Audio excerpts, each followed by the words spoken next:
Hello everyone, thanks for joining the SHRA Masterclass.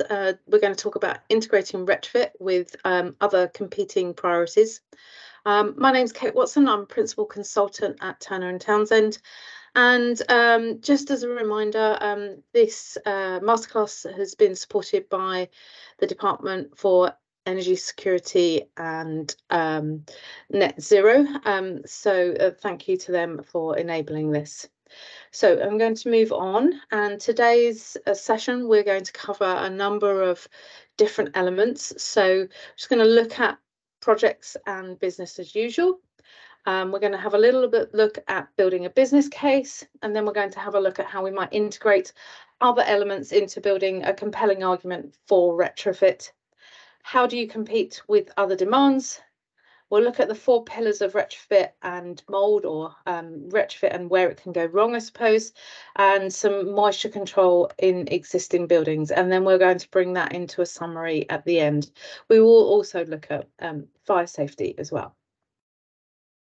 So projects versus BAU, or projects equals BAU. So I think this is a really important factor, and every successful project, retrofit project, will become a business as usual property at some stage in the future. So it is a project, we deliver it, and then after we've delivered it, it moves into our planned and reactive maintenance programs.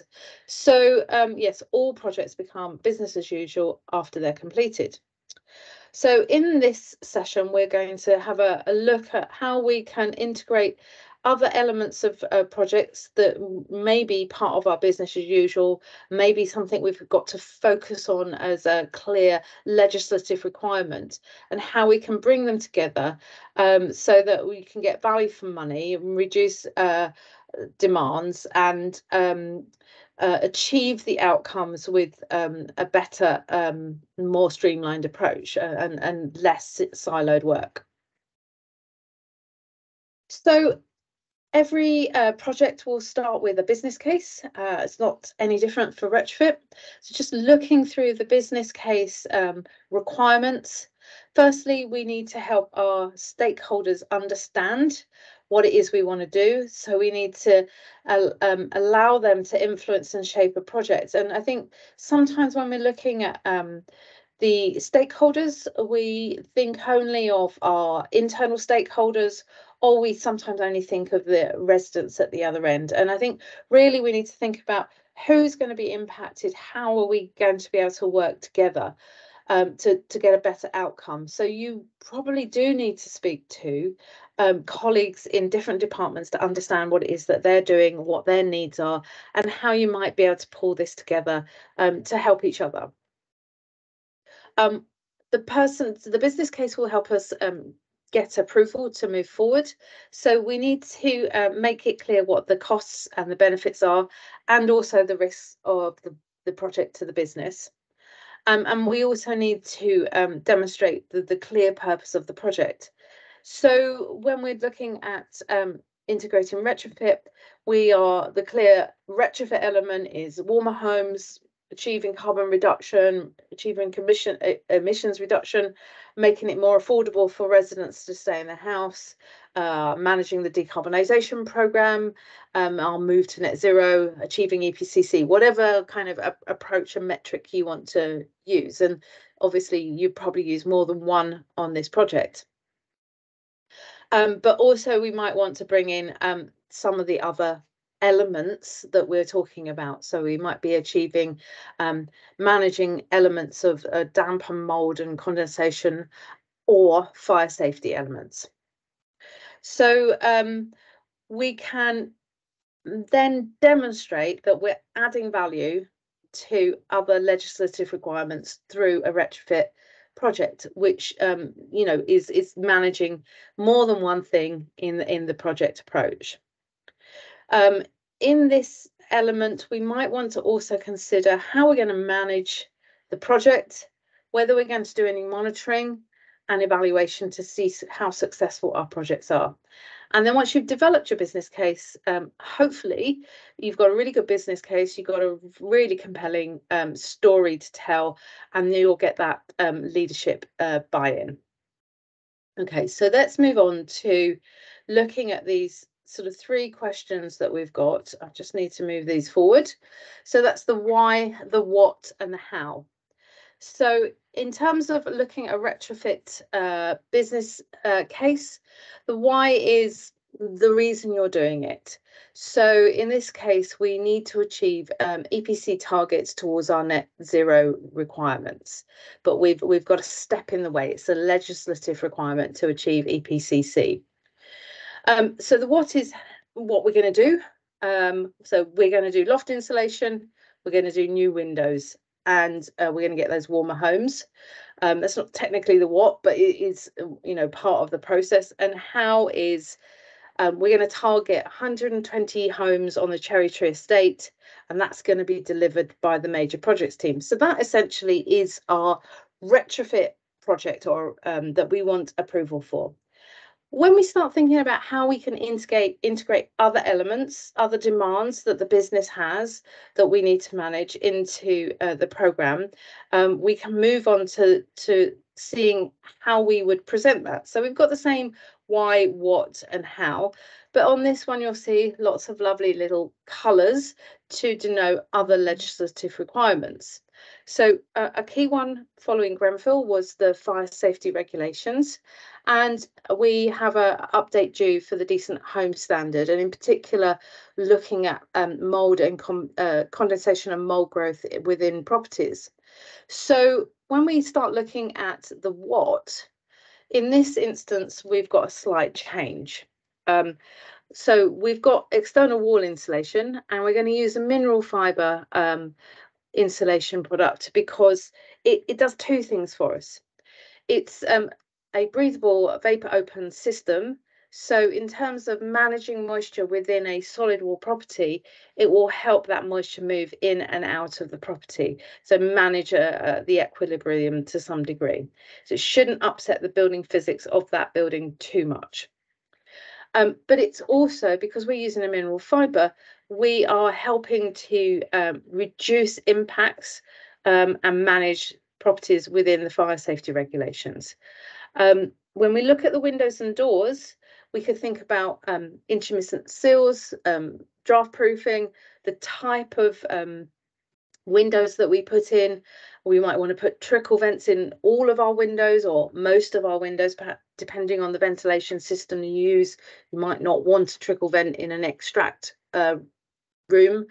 You will want to consider the type of frame that you might want to use, whether it's an insulated frame if you're using something like an aluminium, but you also might want to think about what was I going to say? You might want to think about how they all interact and with other elements that you're putting in at the same time. And then ventilation is a requirement under PAS 2035.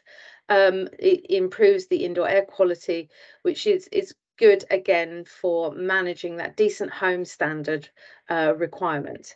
Our overall project doesn't change. How we're going to deliver it doesn't change. We're still doing that 120 home project on the Cherry Tree Estate.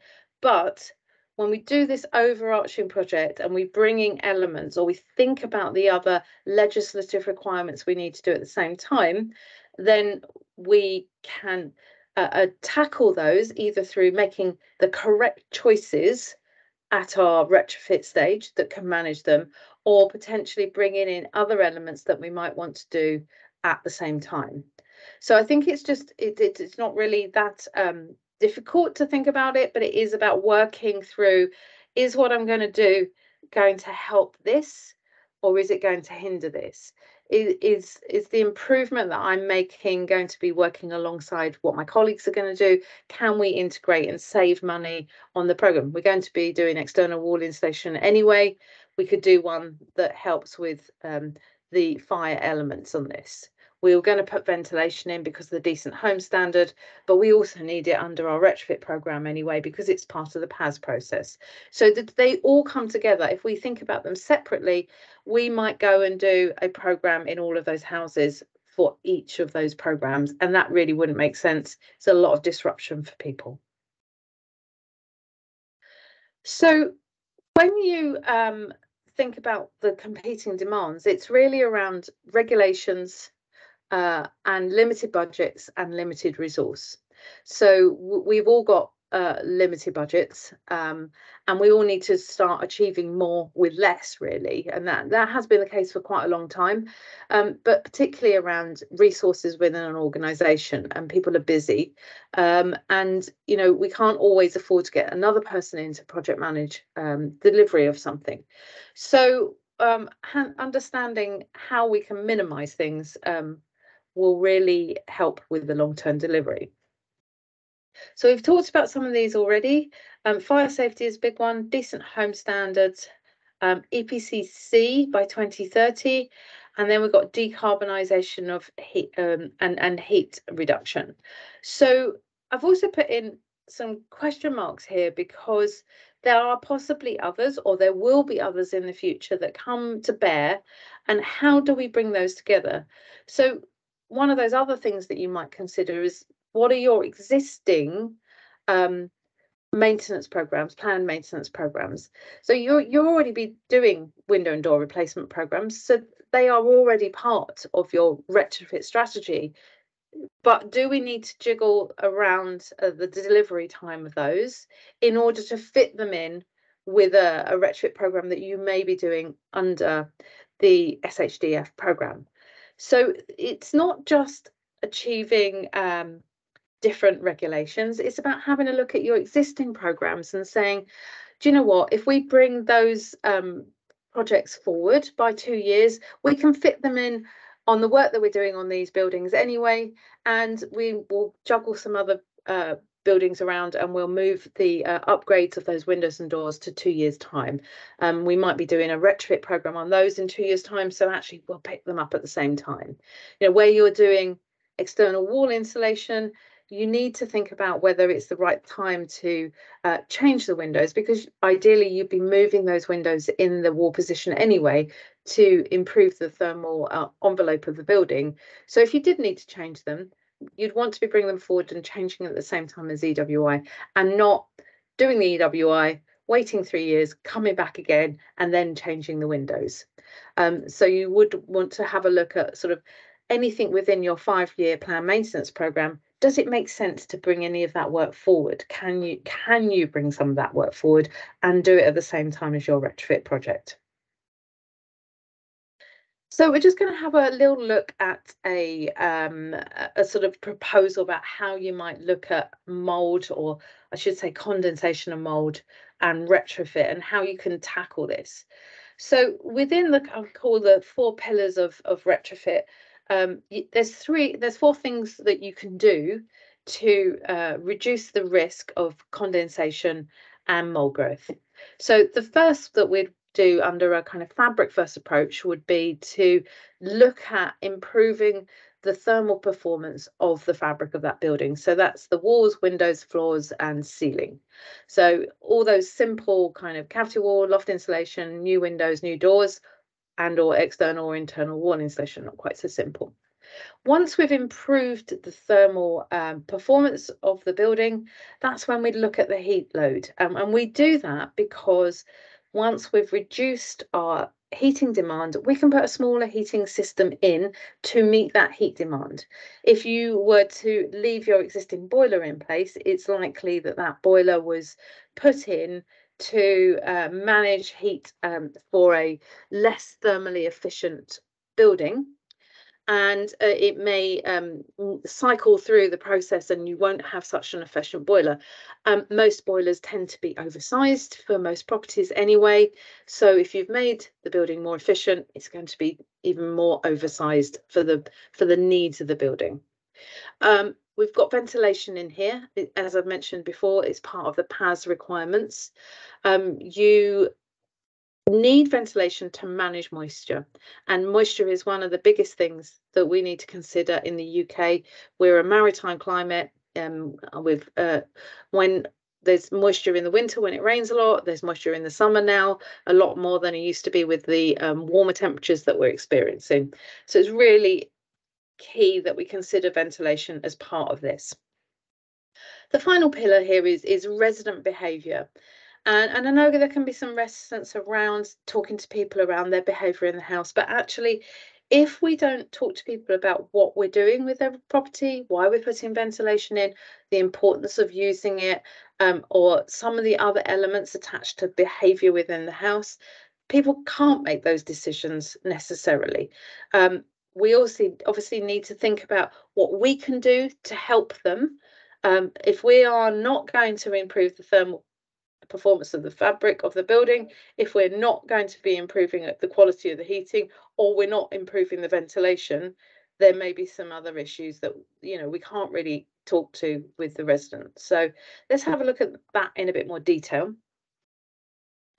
So in this example, we've installed a new heating system, but we haven't looked at the thermal performance of the building. We've just left it as it is. It's not a particularly thermally efficient building. So we put this great heating system in. It's really efficient, but actually the resident can't really afford to heat it because the cost of energy has risen so much. So they're not actually using the heating system that often. Because we haven't improved the thermal performance of the building, actually when they are cooking and cleaning, the colder air is not holding as much moisture, and that is dropping out as condensation on the cold fabric of the building. And over time, we're going to get a build-up of mold. So the residents' behaviour in this may have no bearing on how the growth of the development of condensation and the growth of mold. The fact that they're not using their heating very often because they can't afford it is one of those key factors. But obviously, you wouldn't want anybody trying to put themselves at risk of defaulting on payments because they can't afford to heat their home.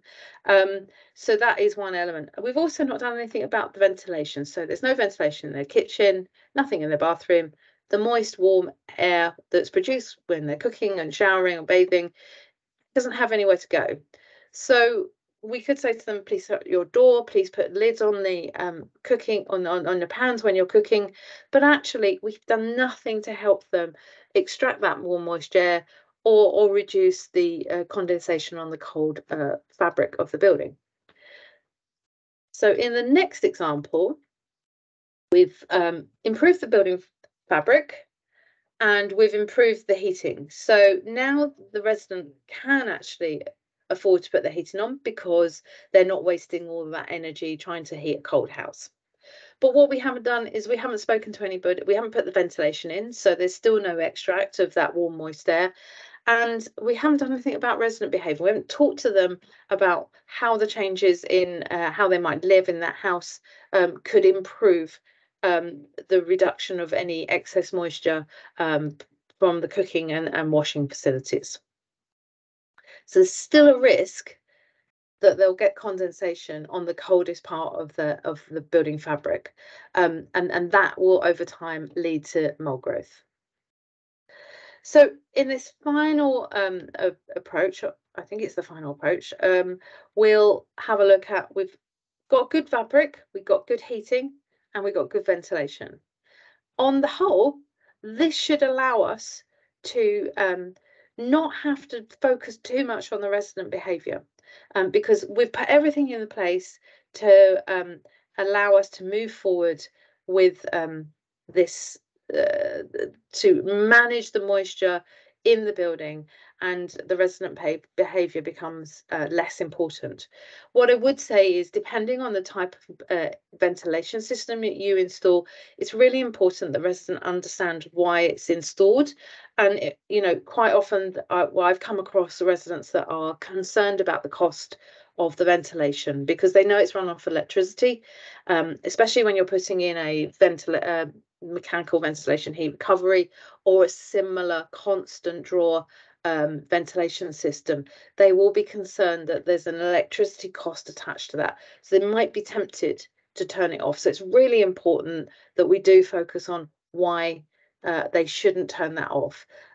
So there still has to be some element of behaviour intervention when we do retrofit so that people understand what a good outcome will be. This is a video. I haven't keyed it up, so hopefully we can go straight through to it. It's just a 6 or 7 minute video on moisture control in buildings, and I think it's a really useful video to watch. So let's open the link and see how it goes.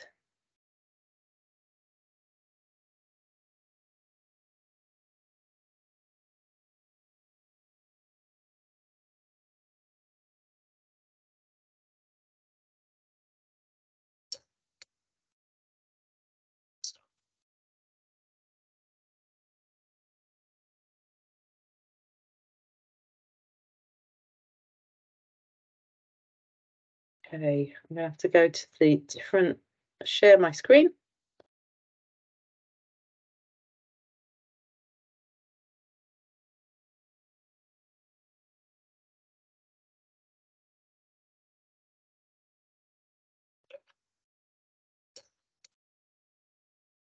Stuff, we need to understand what the problem is. Damp and mold are caused by an excess of moisture and can create problems for our health and for our buildings. However, just like our bodies, we need some moisture in our houses in order for them to function well. So we need a balanced amount of moisture to keep a healthy home. Moisture can create problems in your home through the many forms water can take. When water freezes, it expands into solid ice, which can burst uninsulated pipework. Liquid water from leaks or flooding can lead to damp in the floors or walls. If your guttering becomes blocked, then rainwater can overflow, saturating your walls in specific areas, sometimes even leaking through to the inside. But the most important form we want to discuss here is water as a gas, water vapour. Whilst we're all used to the sight of steam from a boiling kettle, most water vapour is not so easy to spot. There is always water vapour in the air around us.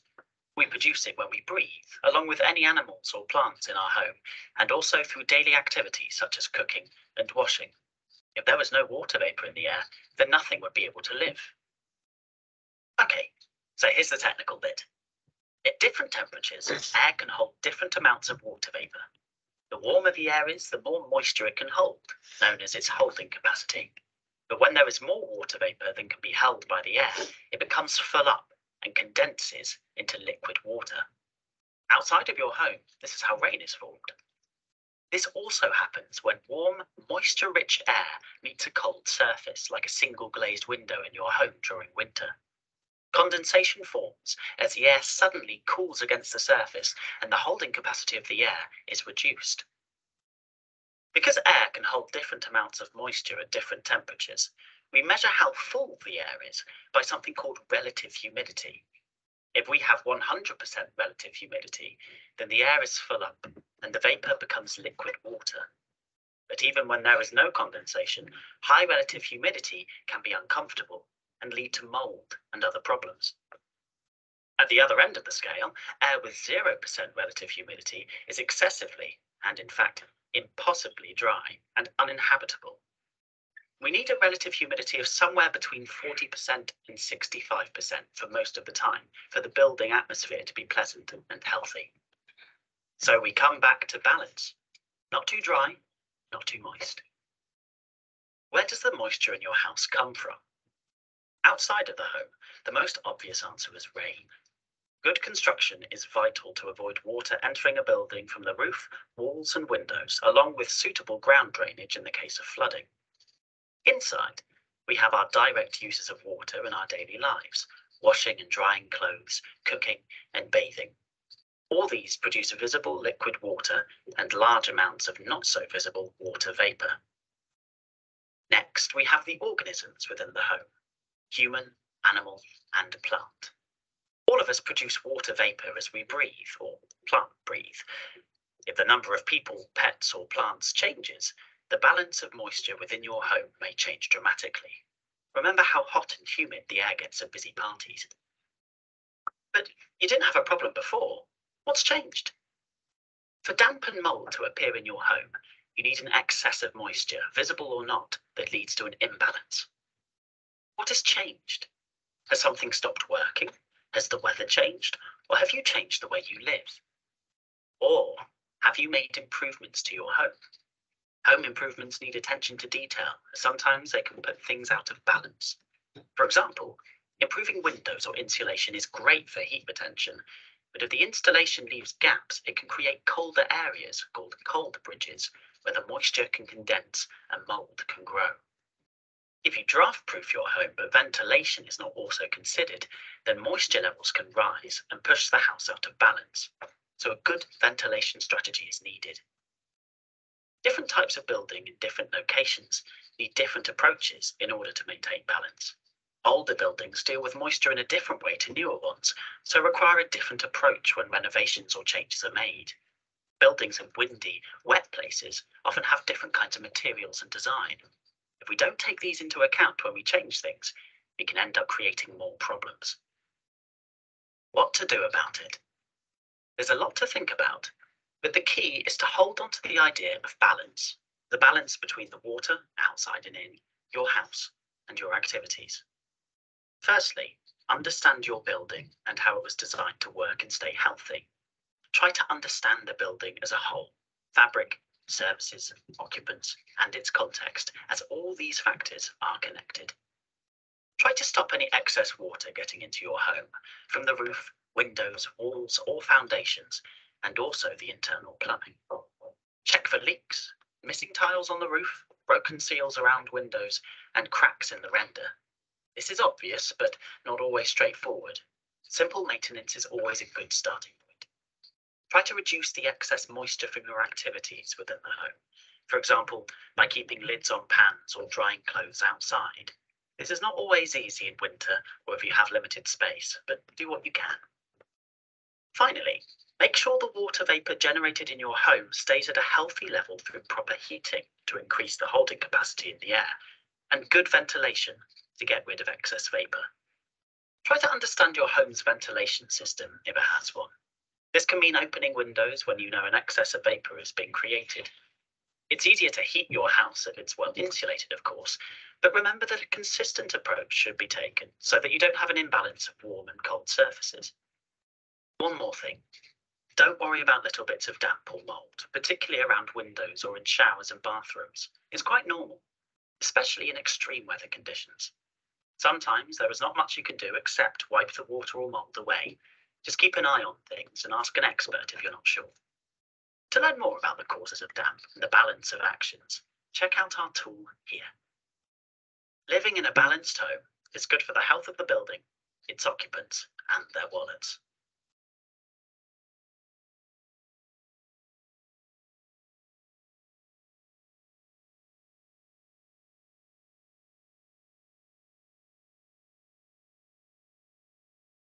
So hopefully that came out and you found that interesting. Just moving on, I mentioned that we'd talk about how retrofit can address fire safety issues. And we've already looked a little bit about EWI as an example and using a particular type of insulation product. But just to have a couple of other things here, we can look at if we put in new doors, we could have fire doors put in. We could, they may have better security elements which will cover that side of things as well. They will have draft proofing or intermittent skills, and they'll probably have a better thermal element. So we have better security, we have better fire risk safety, we have reduced drafts, and we have a thermal improvement just by doing one element well. It could make a big difference there. In terms of windows, it's a similar approach, and you could have the newer double glazing is much better than older double glazing. A lot of people use UPVC frames, which are great, but they do degrade over time under UV light. So they may need to be updated at some stage anyway. One thing with windows is that we really need to think about fire exits and whether there's a suitable opening window that can be used if there was a fire for people to get out as well. And then just at the bottom, we've got things like a PIR or a PUR board. These are things like Kingspan and Celotex. They have really good U values, so they're really good from a thermal perspective. They are normally not vapor open materials, so they won't allow moisture in the air to move around through the building fabric and escape. So if you have any dampness within the building fabric, it will stay there if you're using it as an internal or external wall insulation product. The other thing is that they are oil-based materials, so from an embodied carbon perspective, they may not be the best suitable ones for reducing the overall impact of carbon on your retrofit. And they can be flammable, and they do often have toxic materials, chemicals within them, so you do need to consider that as well. A common choice for external wall insulation has been expanded polystyrene, EPS. This is also an oil-based product. It tends to have a different reaction under a naked flame, so it tends to retard from the naked flame. But I think, what temperature does it burn at? Everything will have a burning value. Even the mineral wool will, at some stage, if it gets hot enough, burn. But as we use mineral wool as a fire stopper, that's obviously a lot higher than any of the other products. The good thing with mineral wool is that, as I've mentioned before, it's vapor open, so it allows some movement of moisture vapor to move around. It is a fire stopping material. It is insulating, has a slightly worse U value than PIR, PUR boards, but it also has acoustic properties. So if you're on a busy road, it might be helpful to use something like that, which will reduce the sound of the outside. One thing to note on that, actually, slightly off topic, but important, is that if you do use external wall insulation, it will reduce the noise coming from the outside into the building. If it's a semi-detached property or a terrace property, quite often that can actually amplify the noise that might be coming from neighbouring properties. So it's really worth considering that in case you get any complaints in the future. So finally, just sort of as a rounding up for this presentation, I think if you can integrate programs, if you can look at your project and go, how can I cover off something else that we need to do, you will save time, you will save money, and you will save resources. When you design a program, manage projects, and think about how that project becomes a planned maintenance program, or what you're going to do if you have a reactive maintenance call out. Is there anything different about that that's going to be important? You're going to need to notify on your property management system that there's something different around that there's a different approach that needs to be taken. So you really understanding how your project, what happens to your project when it becomes business as usual, and how that feeds into your existing maintenance programs is really, really important. So we think about the changes that we need to make on the property as we're doing the project. We think about the occupants and how we need to help them understand any changes that we might do to the heating system or the ventilation system that will impact the way that they might have used the house and how we'd like them to use it now. But we also need to think about how it might impact how we work with our existing incumbent contractors when they go back to the property. Especially things like warranties, and making sure that they aren't, you don't do something that would invalidate that warranty. Do you need to have the same approach to every single building that you have on your housing stock? Or is it important that you approach different building types separately, and you could potentially have two different approaches? So I'm really thinking about where you have a traditional construction type property, a pre-1920s solid wall property, and where you might want to try and take a moisture open material to allow that property to work how it would do before interventions, rather than treating it with, let's say, a PIR board and a gypsum plaster finish, which are not breathable, which will then change the way the building physics work and how moisture is moved around in that building. So, you know, it's not a one size fits all. I think it's an approach that different organizations need to take depending on the makeup of your property portfolio. It may not be worth making those decisions. Yet again, it could be if your portfolio suggests otherwise. The other thing is working in an integrative way is that when you work across silos with different teams and you bring them on board, we get the opportunity to share knowledge with each other. We don't all have the answers to everything. We have specialist skills. And when we come together to work on a project as a team, we're more likely to get a better outcome than we would if we worked on it on our own or with a very select group of people. So, you know, I could go off and work on a retrofit project with some really skilled retrofit individuals, but they know nothing about how we manage the program, we manage our delivery internally, we manage the maintenance. So it would be much better if we could bring them all together and work out, you know, what would be best in the long term, because there are always solutions. There's lots of different products on the market, and it's finding the right one that will answer as many of those questions that you need to answer as possible, that will give you the best outcome in the long run. And that is the end of the presentation. So if you do have any questions, do feel free to get in touch through the email addresses. And I hope you found the presentation masterclass useful today. And there are plenty more on our website, so do have a look and see how you can come up to speed with other retrofit elements. Thank you.